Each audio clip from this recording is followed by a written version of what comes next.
D గారు ఆ చెరువు కూడా నిండిందా? రెండో చెరువు కూడా నిండింది సార్, పూర్తిగా నిండింది సార్.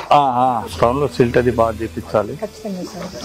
ఇప్పుడు ఏంది ఇది ఫుల్ మట్టం నిండినట్టే కదా? ఇంకా ఇది 100% ఫుల్ అయింది సార్. రెండో చెరువు కూడా 100% నిండిందండి. ప్రజెంట్ కొంచెం రోజు వాటర్ ఇవ్వండి, మంచినీళ్ళు ఇవ్వండి, ప్రతిరోజు మంచినీళ్ళు ఇవ్వండి. అవును, టైం పెంచివ్వండి, చక్కగా ఫుల్ గా హ్యాపీగా ఇవ్వండి.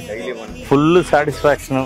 నేను ఏ వార్డుకి వెళ్ళినా బాగా మంచినీళ్ళు అందుతున్నాయి అని నాకు ప్రజలు చెప్పాలి. వార్డుకి వెళ్తాను మళ్ళీ ఈ రోజు నుండి రోజు మంచినీళ్ళు ఇవ్వండి, సఫిషియెంట్ టైం ఇవ్వండి వాళ్ళకి. ఎవరు 2 రోజులు మళ్ళీ ఎన్ఎస్పీ కాల నుండి మళ్ళీ ఒక అడుగు తగ్గితే మళ్ళీ నింపాలా. ఈ లోపు రోజు మంచినీళ్ళు ఇవ్వండి, సఫిషియెంట్ గా ఇవ్వండి, పండగ చేసుకోవాలి మంచినీళ్ళతో. వాటర్ చాలా బాగున్నాయమ్మా. మనం ఇచ్చే దగ్గర నుండి కూడా అక్కడ నుండి డబుల్ ఫిల్టర్ చేసి ఇవ్వండి.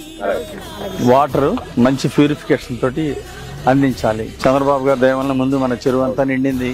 డెడ్ స్టోరేజ్ లో ఉన్నప్పుడు మనకి రిలీజ్ చేశారు. ఇప్పుడు మళ్ళీ అదృష్టం బాగుండి మళ్ళీ వర్షాలు పడి నీళ్లు వస్తున్నాయి. కానీ ఈ ప్రయత్నం సార్, చెరువులు నిండడానికి కారణం అయితే మాత్రం ఈ ప్రయత్నం సార్.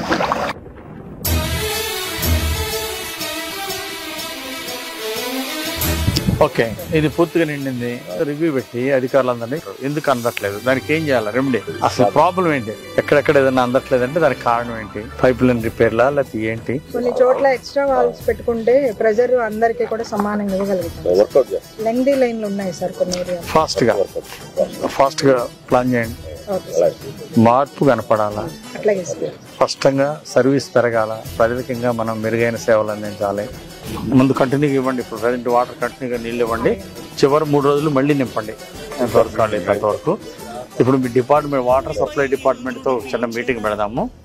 ఇంప్రూవ్మెంట్ సజెషన్స్ అన్ని నోట్ చేసుకొని దాన్ని ఇమ్మీడియట్ గా ఇంప్లిమెంట్ చేయాలి.